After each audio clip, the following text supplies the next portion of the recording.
Hi, I am Dr. Agha Malik, consultant cataract refractive surgical sciences at Center for Sight, New Delhi.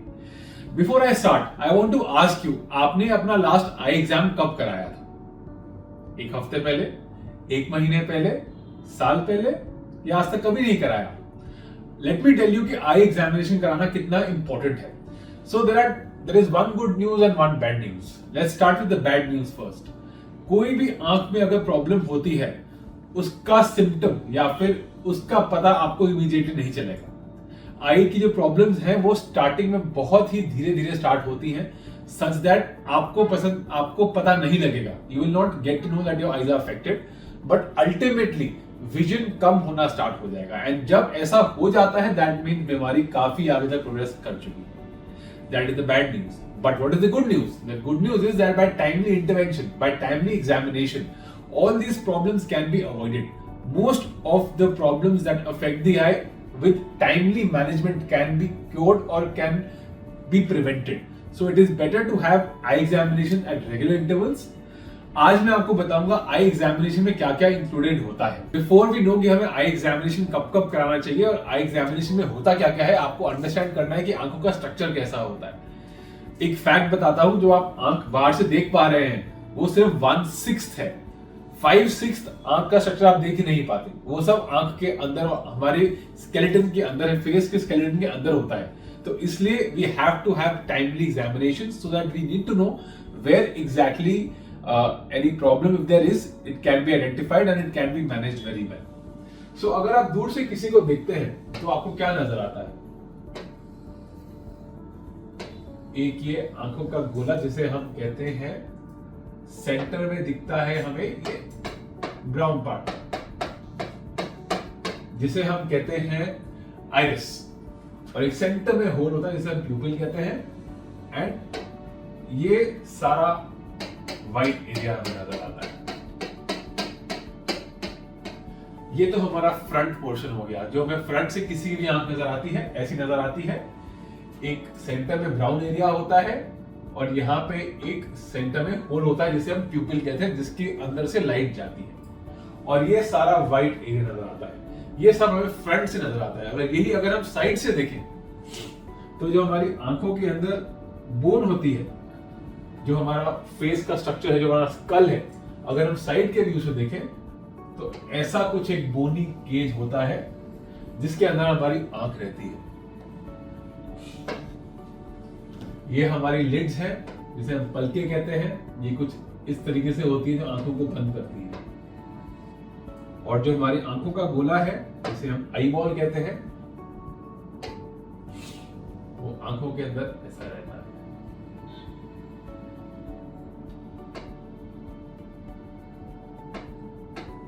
सो ये जो blue part है, बस यही है eye ball. जो हमें नजर आता है वो सिर्फ फ्रंट का पार्ट, सिर्फ इतना नजर आ रहा है. आपको सिर्फ इतना पार्ट नजर आता है, ये पार्ट आपको नजर नहीं आता. So basically you can see only 1/6 of anybody's eye, 5/6 only an ophthalmologist can see. That is why it is very important for you to have regular eye examinations. So now let me start by telling you what exactly encompasses an eye examination. एक complete eye examination में क्या क्या include होता है. So let me start by telling you that एक eye examination 30 minute से लेके 2 to 3 hours लग सकते हैं. बहुत बार हमने ऐसे देखा है कि दैट पेशेंट्स आते हैं हॉस्पिटल में एंड थोड़ा गुस्सा हो जाते हैं कि यार हमें तो आए थे आई एग्जामिनेशन करने के लिए, हमें तो 3 घंटे लग गए. सो आई लाइक आई सेड बहुत कॉम्प्लेक्स स्ट्रक्चर है. कुछ चीजें हम सिर्फ 10 मिनट में कर सकते हैं, कुछ चीजों को हमें करते करते 3 घंटे लग सकते हैं. बहुत सारे टेस्ट होते हैं, बहुत सारे माइक्रोस्कोपिक टेस्ट हमें करने पड़ते हैं, बिकॉज हमारी आंखें बहुत छोटी हैं. इनको मैग्नीफाई करके हमें देखना पड़ता है. सो लेट्स से आप अपना आई एग्जामिनेशन करवाना चाहते हैं. ऐसे बहुत लोग हैं जो अपना आई एग्जामिनेशन करने के लिए जाते हैं ऑप्टिशियन के पास. ऑप्टिशियन क्या होते हैं? ऑप्टिशियन वो होते हैं जो हमारी आंखों का नंबर चेक करते हैं. तो हमारी ऑप्थेल्मोलॉजी, जो हमारी आंख की स्टडी है, इसमें बहुत कुछ इंक्लूड होता है. इसका एक पार्ट होता है ऑप्टोमेट्री. ऑप्टोमेट्री का मतलब क्या है? हमारी आंख में जो पावर है उसको चेक करने के आर्ट को हम ऑप्टोमेट्री कहते हैं. उनको ऑप्टोमेट्रिस्ट चेक करते हैं. And yes, they are a very very important part of ophthalmology. वो हमें बताते हैं आंख का पावर कैसा है. तो yes, if you go to an optician, एक दुकान जहां पे चश्मे मिलते हैं, वहां पे आपका एक बेसिक आई एग्जामिनेशन हो सकता है जो आपकी आंख का पावर चेक करके बताते हैं। बट ये सिर्फ I would say out of 10 सिर्फ 2 लोगों के लिए ओके है, बिकॉज इसमें हम बहुत कम तरीके से जान सकते हैं आपकी आंख में क्या है। हम सिर्फ आंखों का पावर चेक कर सकते हैं और हम कुछ नहीं चेक कर सकते। आंखों का पावर चेक करना एक बहुत छोटा सा फ्रैक्शन है, मेन आई एग्जामिनेशन ऑप्थेल्मोलॉजिस्ट ही कर सकते हैं। So that is why it is very important for you to visit an ophthalmologist regularly. And yes, if you can not visit an ophthalmologist, at least visit an optician, जहां पे आपकी आंख check करके वो आपको एक रफ आइडिया दे सकते हैं कि यस, कि आपकी आंख में कुछ दिक्कत है, आप प्लीज दिखाइए ऑप्थेल्मोलॉजिस्ट को। तो अब समझते हैं कि जो हमारी आंख है,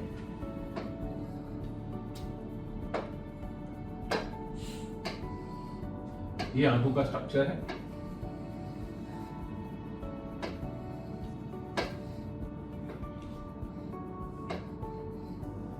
ये हमारी आंख का स्ट्रक्चर है। ये है हमारा सेंटर का फ्रंट पार्ट जिसे हम कॉर्निया कहते हैं। ये ट्रांसपेरेंट होता है, इसके थ्रू लाइट जाती है। लाइट जाती है थ्रू द कॉर्निया। ये छोटा सा होल जो मैंने आपको बताया, ये आंख का साइड व्यू है। अगर आप आंख के फ्रंट व्यू को देखेंगे तो वो कुछ ऐसा नजर आता है।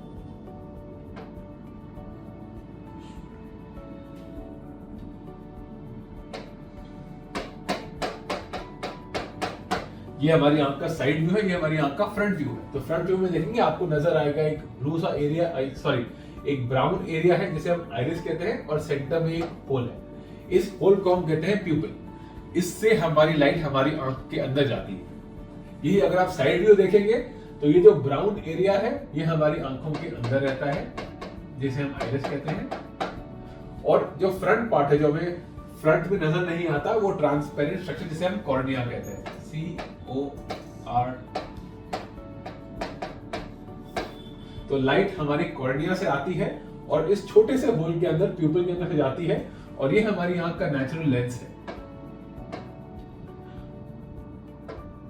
और ये हमारी आंखों का रेटिना या पर्दा है। हमारी आंख का जो पर्दा है जिसे हम रेटिना कहते हैं, इसमें बहुत सारे मिलियंस ऑफ नर्व फाइबर्स हैं जो सारे यहां से ओरिजिनेट करते हैं, और यहाँ पे एक एरिया है ऑप्टिक नर्व, जहां से इकट्ठा होके एक ऑप्टिक नर्व बनाते हैं, और ये हमारी ब्रेन में जाती है। तो ये हमारी आंख का फंक्शनिंग है। लाइट दूर से आती है, कॉर्निया में जाती है, फिर हमारे छोटे से होल के अंदर जाती है प्यूपिल, फिर लेंस में जाती है, और फिर हमारे पर्दे में जाती है, और फिर हमारे नजर आता है। अगर इस पूरे सिचुएशन में या पूरे आंख के स्ट्रक्चर में कहीं भी कोई भी प्रॉब्लम होगी तो जो लाइट बाहर से आ रही है वो अंदर तक नहीं जा पाएगी। सो लेट्स सपोज एक ले ऑफ लाइट है जिसकी स्ट्रेंथ 100% है। In an ideal eye, this 100% strong ray of light should go through the cornea, through the pupil, through the lens, and into the retina, such that this light can go into the brain. So this 100% should actually come into the eye as 100%. But let's say हमारी आंख में कोई भी problem है, मानो हमारा जो आंख का जो कॉर्निया है इसमें कोई सफेदी है, इसमें कोई दाग है, या फिर जो हमारा ये एरिया है जिसे हम एंटीरियर पोर्शन कहते हैं, या फिर जो हमारा लेंस है इसके अंदर सफेद मोतियाबिंद आ गया है, या फिर हमारे रेटिना में कोई सूजन है, इन सब की वजह से जो हमारी 100% लाइट बाहर से आ रही है वो यहाँ पहुंचते पहुंचते सिर्फ 50 हो जाती है। तो इमेजिन कीजिए कि आप एक कमरे में हैं जहां का जो बल्ब है वो ऑलमोस्ट फ्यूज होने वाला है, तो ऑफ कोर्स आपको नजर नहीं आएगा। What is the treatment? The treatment is to replace the bulb, but in the eye it is not so easy, we can not replace the eye. ये बहुत बड़ा मिसनोमर मिथ है जो कहते हैं आई ट्रांसप्लांट। आई ट्रांसप्लांट में ये पूरा आंख का गोला ट्रांसप्लांट नहीं होता, सिर्फ ये कॉर्निया ट्रांसप्लांट होता है। कॉर्निया, जो भी ब्लाइंडनेस हमारे कॉर्निया की वजह से हो रही है उसी को हम बिकॉज ऑफ आई ट्रांसप्लांट हम ठीक कर सकते हैं। We can not replace the entire eye globe. आते हैं, लेट्स से आपने एक अपॉइंटमेंट बुक किया है and you visit an ophthalmologist, so what will you go through? So give yourself about 30 to 95 minutes for the entire examination, and then doctor can tell you yes that your eyes are fine, and then how frequently you have to visit your ophthalmologist. So let's say that you go to an eye specialist. So the first and foremost you have to understand that this is the structure of the eye, and there is some amount of fluid that is inside the eye. Of course the eye is not a hollow structure, there is some fluid that is inside the eye.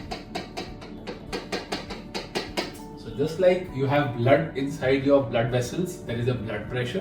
Similarly, वैसे ही आंख के अंदर एक आंख का pressure होता है, जिसे हम कहते हैं आई प्रेशर। तो जैसे हमारी ब्लड में ब्लड प्रेशर होता है, वैसे ही हमारी आईज के अंदर एक आई प्रेशर होता है। इसको डिटरमिन करना बहुत जरूरी है। तो जो आंख के अंदर फ्लूइड है, ये हमारी आंख पे एक प्रेशर एक्सर्ट करता है, which is called the IOP और इंट्रा ऑक्यूलर प्रेशर। इसका जो नॉर्मल रेंज है 12 to 21 मिलीमीटर्स। मतलब अगर हम बहुत सारे लोग, लेट्स से हम 25-30 लाख लोगों को अगर हम इकट्ठा करेंगे, हम सबका आंख का प्रेशर नोट करेंगे, 95% लोगों का प्रेशर बिटवीन 12 and 21 आएगा। ऐसा नहीं है कि 12 के नीचे प्रेशर नहीं होता, 21 के ऊपर नहीं होता, डेफिनेटली होता है। 12 के नीचे भी प्रेशर होता है, 21 के ऊपर भी प्रेशर होता है। What is 18 for you might be 15 for someone else. So the eye pressure is very individualized. It is a reading that is specific only to your eye. But yes, 95% of the population will fall in this category. If your pressure is higher than 21, yes, और problems होती हैं. The most common being glaucoma. Glaucoma का मतलब क्या होता है? जो हमारी आंख की नस है, जो millions of nerve fibers इकट्ठा होकर यहाँ पे जा रही है, यहाँ पे प्रेशर पड़ेगा। जब हाई प्रेशर होने की वजह से यहाँ पे प्रेशर होता है, हमारी आंख की नर्व डैमेज हो जाती है एंड विजन लॉस परमानेंट हो जाता है। It's the same thing. Imagine you have a high blood pressure. The more pressure inside your blood vessels, the vessels get more calcified. They get less elastic, and you can have heart disease. Similarly, there is a higher pressure inside the eye.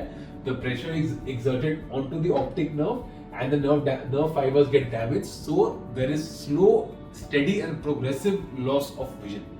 जो मैंने starting में बताया था आपको, बहुत बार ऐसा होता है आंखों की प्रॉब्लम में बहुत अर्ली डैमेज स्टार्ट हो जाता है, बट लेकिन आपको पता लगते हुए काफी साल निकल सकते हैं। सो लेट्स इमेजिन ये हमारी ऑप्टिक नर्व है, इसके अंदर मान लो 10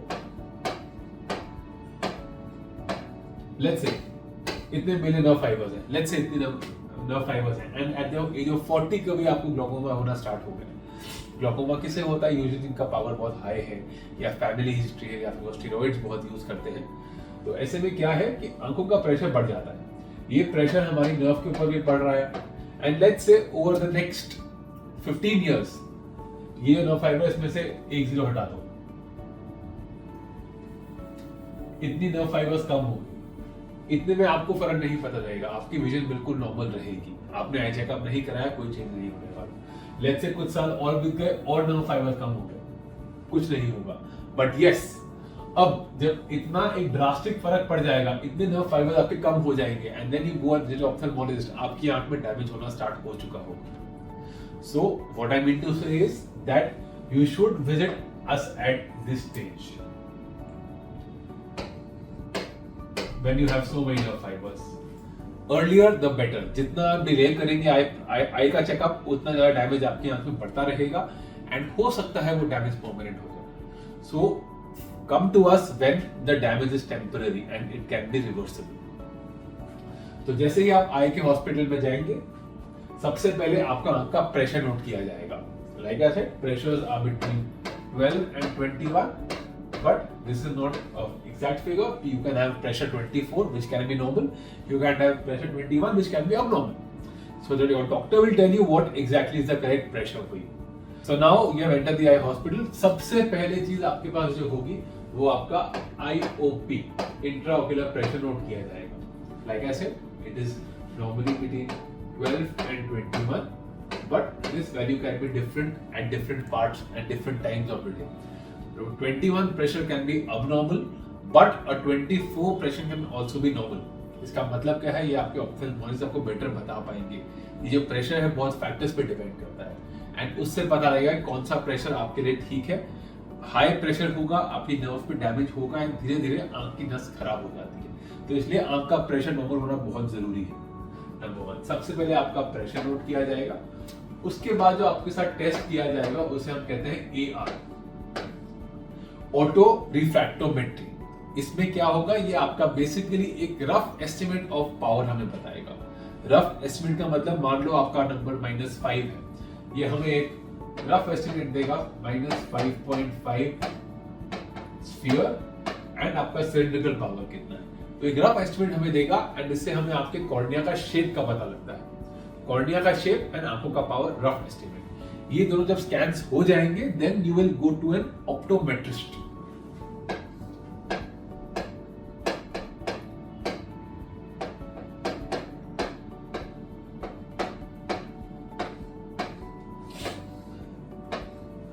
सबसे पहले प्रेशर, उसके बाद आंख का हल्का सा पावर चेक करेंगे, then you go to an optometrist. Optometrists, like I told you in the beginning of the video, they are a very crucial part of ophthalmology. They give us an estimate and exact quantification of the power.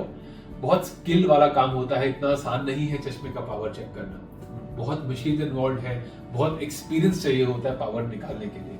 तो एक बार आपका pressure और autorefractometer हो जाएगा, then you go to an optometrist. Usually optometrist is the first point of contact for you for any eye disease. सबसे पहले doctor से पहले आपको ऑप्टोमेट्रिस्ट मिलेंगे, आपको उनको अपना हिस्ट्री अच्छे से बताना है कि आप क्या मेडिकेशन ले चुके हैं, क्या ले रहे हैं, आंखों में क्या प्रॉब्लम है, कोई आपको problem in the past 5 months 6 months new develop हुई है, any problem that has become worse और become better. All these things are very very important. Never hide anything from your doctor or your optometrist. This is your first point of contact. You have to tell them everything about your eyes, your history, your vision and everything. They will have a look. अब optometrist आपका power check करेंगे। आपका power कैसे check करते हैं, बहुत different तरीके होते हैं। आपको पता होगा, आपने देखा होगा एक चार्ट होता है जिसमें बहुत सारे नंबर्स लिखे रहते हैं, उसमें आपकी विजन देखते हैं, आपके यहाँ के आगे ट्रायल फ्रेम लगाया जाएगा एंड वो आपका पावर चेक करेंगे। Once they see your power and they feel everything is fine, they will refer you straight to the doctor or the ophthalmologist.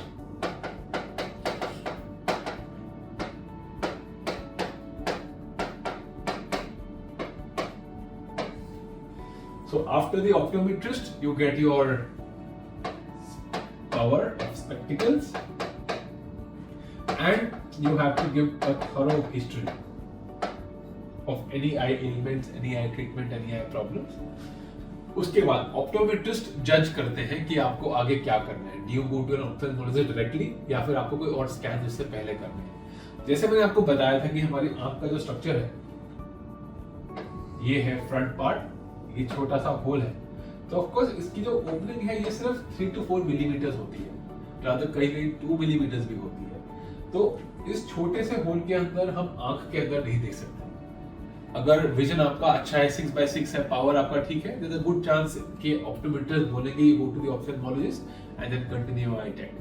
But if they feel, if the optometrist feels कि आपके power में कोई changes आ रहे हैं या फिर आपकी vision पूरी नहीं है and they will feel कि ऑप्थेल्मोलॉजिस्ट को आपकी आंख को चेक करना होगा, तो वो आपकी आंख में ड्रॉप डाल के आपको डायलेट करेंगे। डायलेशन का मतलब क्या है कि जो छोटा सा होल 3 to 4 मिलीमीटर है, ड्रॉप डालने के बाद वो कम से कम 8 to 9 मिलीमीटर हो जाएगा, so that we can see inside the eye very well, right? So this again is the front. I will give you a side view also. Dilation का मतलब क्या है?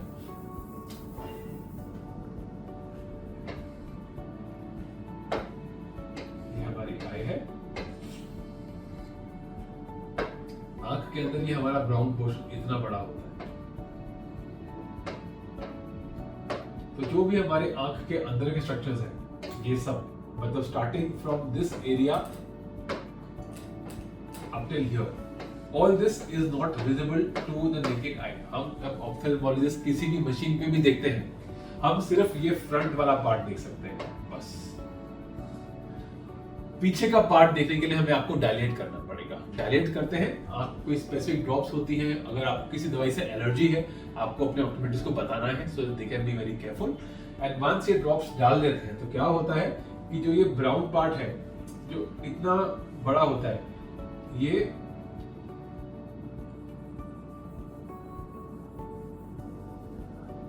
थोड़ा सा कॉन्ट्रैक्ट कर जाता है और ब्राउन पार्ट सिर्फ इतना सा हो जाता है, सो दैट आपकी जो ओपनिंग है वो बड़ी हो जाती है। एंड जो भी लाइट ऑप्थेल्मोलॉजिस्ट थ्रो करेगा वो आंख के एंड तक जा सकती है और हम आंख के अंदर को देख सकते हैं। That is why dilation is very very important. So optometrist आपको बताएंगे आंख में हम दवाई डाल रहे हैं, ये ड्रॉप डालेंगे, इस ड्रॉप का इफेक्ट आने में अप्रोक्सीमेटली 45 to 50 मिनट्स लगते हैं। यंग पीपल में जल्दी इफेक्ट आता है, maybe 25 minutes, but elderly people might take about 40-45 minutes. And जब ये ड्रॉप का असर आ जाता है, then you go to an ophthalmologist. Again, एक बार जो आपने अपनी हिस्ट्री बताई, ऑप्टोमेट्रिस्ट को ऑप्टोमेट्रिस्ट और ऑप्थेल्मोलॉजिस्ट आपस में कम्युनिकेट करते हैं, वो बता सकते हैं क्या क्या प्रॉब्लम आंख में है या क्या क्या उनको लिखा, वो अपनी फाइंडिंग्स बताएंगे ऑप्थेल्मोलॉजिस्ट को। एंड ऑप्थेल्मोलॉजिस्ट एक मशीन होती है, इसका नाम होता है slit lamp.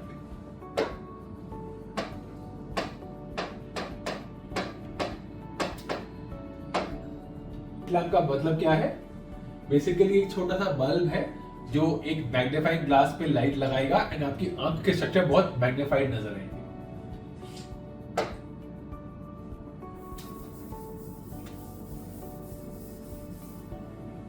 So, in the slit lamp, starting from the cornea, जो सबसे बाहर वाला पार्ट है, ये नजर आता है। देन जो आपके ब्राउन एरिया है वो नजर आता है। आंखों का जो लेंस है वो नजर आएगा एंड आंखों का जो रेटिना है,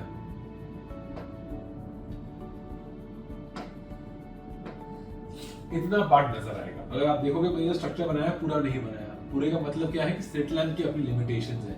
we can only see about 70% of the I.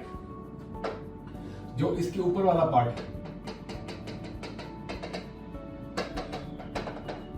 Just नीचे वाला पार्ट है, ये सारा पार्ट हम अप्रोक्सीमेटली इतना एरिया हम स्लिट लैम्प से भी नहीं दे सकते। ठीक है, तो ये 70% ऑफ द आई तो हमने देख लिया। The ophthalmologist will tell you कि आपका कॉर्निया ठीक है, आपका लेंस ठीक है, आपका ब्राउन पार्ट जो आइरिस है वो ठीक है नहीं ठीक है, आपका जो main area of the retina है ये ठीक है नहीं ठीक है, आपकी जो आंख की नस है वो कैसी है वो भी हमें सब दिख जाता है स्लिट लैम्प से। एक बार ये जब देख लेंगे, then the ophthalmologist can further decide कि आपको और कौन से डिपार्टमेंट में रेफर करना है। There are different departments within ophthalmology. Retina हो गया, ग्लोकोमा हो गया, जो और स्पेसिफिक टेस्ट करके आपकी आंख की नस को या फिर आंख के पर्दे को देख सकते हैं। व्हाट इज वेरी इंटरेस्टिंग इसकी बहुत सारी ऐसी बीमारियां हैं जो आपको नहीं पता आपको है, बट लेकिन आपके ऑप्थेल्मोलॉजिस्ट आपको बता सकते हैं। डायबिटीज हो गया, हाइपरटेंशन हो गया, ट्यूबरकुलोसिस हो गया, ऐसी बीमारियां हैं कुछ जिनकी फाइंडिंग्स हमें आंख के पर्दे में नजर आती है। एंड हम पेशेंट को बताते हैं प्लीज अपना बीपी चेक करिए, शुगर चेक करिए या फिर टीबी के लिए चेक करिए। ये सब फाइंडिंग्स हमें आंख के अंदर मिल सकती है और इसकी वजह से और डायग्नोसिस भी बनते हैं। तो ये देखने के बाद the ophthalmologist can refer you to either retina specialist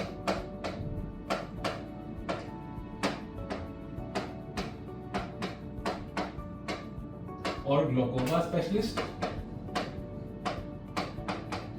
squint specialist, and अगर बच्चे हमारे पास आते हैं उनका एक स्पेशल डिपार्टमेंट होता है जिसे हम पीडियाट्रिक ऑप्थेल्मोलॉजी कहते हैं। ये सारे अलग डिपार्टमेंट्स हैं। यस, जो आंखों की नर्व सिर्फ इसको देखते हैं उसका भी अलग डिपार्टमेंट है, न्यूरो ऑप्थेल्मोलॉजी कहते हैं। न्यूरो ऑप्थेल्मोलॉजी, ये सारे अलग डिपार्टमेंट हैं जो मेन आपके जनरल ऑप्थेल्मोलॉजिस्ट देखने के बाद आपको इन पे रेफर करेंगे। Yes, there are more fields also. There are doctors who look at just the cornea, there are doctors who look at just the laser part. आपको चश्मा हटवाना है तो उसके भी अलग रिफ्रैक्टिव सर्जन्स होते हैं, कॉर्निया भी होते हैं, कॉर्निया रिफ्रैक्टिव सर्जरी। सो ये सब सुपर स्पेशलिटीज ऑप्थेल्मोलॉजी में होती है। सो यू इमेजिन आप एक छोटा सा एक टेस्ट कराने जाते हो, बट लेकिन yes, from here you can go to the super specialities and they can tell you आपकी आंख में क्या प्रॉब्लम है। With timely intervention almost all eye diseases are preventable and curable. So it is very important to visit your ophthalmologist timely. So अगर हमारे पास 100 patient एक दिन में हमारे पास ओपीडी में या हॉस्पिटल में आते हैं, I would say about 85% of their की जर्नी बस यहां से लेके यहां तक होती है। 85% ऑफ आवर पेशेंट हमारे पास आते हैं, उनका प्रेशर चेक होता है, उनका पावर चेक होता है, they go to an optometrist, they go to an ophthalmologist. वो एक इवैल्यूएशन ऑफ द आई करते हैं एंड वो आपको बताते हैं everything is fine and they tell you when to come back to the next. could be 3 months, 6 months, 9 months or 12 months depending on the condition of the eye and what the ophthalmologist feels. But अगर आंख में कोई भी normal से different उनको मिलता है observation, then you can be referred to one of the super specialties. ऐसा नहीं है कि आप आओगे तो आपको 3 घंटे ही लगेंगे. 85% times from point A to this point you will take about 60 minutes and 60 minutes में आपका आई चेकअप हो जाएगा. But yes, if this doctor feels कि आपको इनमें से कोई भी और फिंगर रिक्वायरमेंट है, it might take another 1 or 2 hours, or you might be called a second day also, because एक बार हमने आंख में ड्रॉप डाल दिया तो डायलेट हो जाता है एंड काफी स्कैन आप उसे नहीं कर पाते, तो इसलिए हो सकता है आपका चेकअप 2 दिन में एक्सटेंड हो जाए. That is absolutely normal. तो अगर आप आई चेकअप कराने के लिए आ रहे हैं, कोई भी ऑप्थेल्मोलॉजिस्ट, कोई भी आई सर्जन आपको कोई भी रिपोर्ट या फिर कोई भी आपकी टेस्ट करवाता है, it is very important that you keep those test and results with you. Why? If you visit some other eye specialist after 5 years, so in these 5 years क्या changes हुए हैं वो scan फिर से कराने के बाद they can compare a difference. So just one scan does not have an importance, but 2 scans at 2 different time frames can be very significant. पता लगेगा कि आपकी जो बीमारी है या फिर आंख का जो शेप है, स्ट्रक्चर है, वो over these 5 years खराब हुआ है, सेम है या फिर कोई और चेंज आया है. So it is very important to keep those scans for you with yourself. So this is an overview of an eye exam. This is what you undergo when you come to an eye OPD. It is very important to have regular eye checkups. कितना regular? It is very different for different age groups. सबसे पहले जब आपका when the baby is born, it is very important that if the baby is preterm या फिर baby को ICU में या कोई भी और हेल्प चाहिए for the first 10-15 days, very important to get an eye exam, because उस टाइम पे हमारी आंख का पर्दा डेवलप हो रहा होता है. So having an eye checkup done that time is very good. Secondly, before the child goes to the school, ऐसे बहुत साइंस हैं कि जो पेरेंट्स स्पेशली मदर देख सकती है कि दैट बच्चे में कुछ नॉर्मल से अलग है. यू कैन सी आंख के अंदर वाइट रिफ्लेक्स आ रहा होगा या रेड रिफ्लेक्स आ रहा है या फिर आंख प्रॉपर मूव नहीं कर रही या बच्चा लाइट को फॉलो नहीं कर रहा. अगर ऐसे साइंस आपको दिख रहे हैं किसी बच्चे में तो प्लीज आई चेकअप कराइए. सेकेंड आता है हमारा स्कूल गोइंग चिल्ड्रन. उनके अंदर बहुत इंपॉर्टेंट है eye checkup. Why? Because of the increase usage of screens nowadays, the impact of myopia has really shown on the population. A part of the population is now wearing glasses. It is estimated by the next 20-30 years, 50% of the world will be myopic. That is 50% of the world will be wearing glasses. So it is very important for school-going children to have an eye checkup done every 3 to 6 months. And once a power has been given, वो power check कराना चाहिए आपको बार-बार. बहुत बार parents आते हैं जो बोलते हैं चश्मे को क्या आप अवॉइड कर सकते हैं. अगर आप चश्मे को अवॉइड करेंगे तो बच्चे की विजन खराब तो होगी ही और नंबर और बढ़ेगा. So it is better not to avoid glasses, wear them as much as possible or as recommended by a doctor. Also, one thing very important, if your doctor has advised you some eye steroids, that is steroid eye drops for your children, it is for a specific purpose. There is a lot of allergy that happens in children, that's why you are given steroids. My sincere request to all parents, please don't repeat the medication on your own. This has to be given under a strict observation and under the care of an ophthalmologist. अगर आपको steroids दिए गए हैं for a specific reason दिए गए हैं, जितना duration के लिए दिया है उतना ही यूज करिए, उससे ज़्यादा यूज मत करें. करेंगे तो बहुत कॉम्प्लिकेशन हो सकती है. आंख के अंदर कैटरैक्ट बन सकता है, ग्लोकोमा बन सकता है, जिससे कि विजन परमानेंटली आपका डैमेज हो सकता है बच्चे का. So once the child undergoes school age group, उस टाइम पावर चेकअप करना बहुत जरूरी है. उसके बाद कभी भी आपको बच्चा बोले कि देखने में दिक्कत आ रही है या चश्मा काम नहीं कर रहा, चेकअप करना बहुत जरूरी है. And then as you enter adulthood, it is very important. Annual checkup तो बहुत करना ही होता है, so that you know that your eyes are healthy. That is very important. But there are certain stages जब आई चेकअप करना बहुत जरूरी है. Once you cross 40-45, very important, glaucoma checkup बहुत जरूरी है. बिकॉज आफ्टर जब 40 ग्लोकोमा डेवलप होना स्टार्ट हो जाता है, specially if you have a high chance और a family history of glaucoma या फिर हिंदी में काला मोतिया भी कहते हैं, तो उसका चेकअप करना बहुत जरूरी है. बिकॉज उसका damage at the age of 40-35 start हो जाता है and it can lead to permanent blindness. तो checkup at the age of 35-40 very important. And then as you grow older, checkups become even more important. Why? Because diseases like diabetes, hypertension, tuberculosis, ये सारी बीमारियां होती हैं and जब ऐसा होता है तो इन सबका इम्पैक्ट हमारी आंख पे भी होता है। जो हमारा ब्लड सप्लाई है बॉडी में, वही सप्लाई आंख में भी जाता है। कोई भी प्रॉब्लम होती है हमारी आंख में जा सकती है। Diabetes and hypertension, very very important to get your eye checkup done. Why? Because diabetes के अंदर हमारी आंख के अंदर ब्लीडिंग हो सकती है, एंड बीपी के अंदर भी आंख के अंदर हमारी ब्लीडिंग हो सकती है। So elderly people, very important to get your eye checkup done, and also around 45, 50, 55 we see थोड़ा बहुत कैटरेक्ट डेवलप होना स्टार्ट हो जाता है। अगर आपके ऑप्थेल्मोलॉजिस्ट ने आपको बताया कि आपको कैटरेक्ट है एंड सर्जरी नहीं करा, घबराने की बात नहीं है। 45, 50 के बाद कैटरेक्ट के चेंजेस सबको स्टार्ट होते हैं, which is absolutely normal. You require surgery only when your vision starts deteriorating or your cataract is increasing at a very fast pace. For that, you might require regular checkups. So my recommendation, please go and visit your ophthalmologist, know the status of your eye, so you can know when to schedule your next regular eye checkup. Thank you. Follow Planet LASIK and post your queries to get answers from the experts.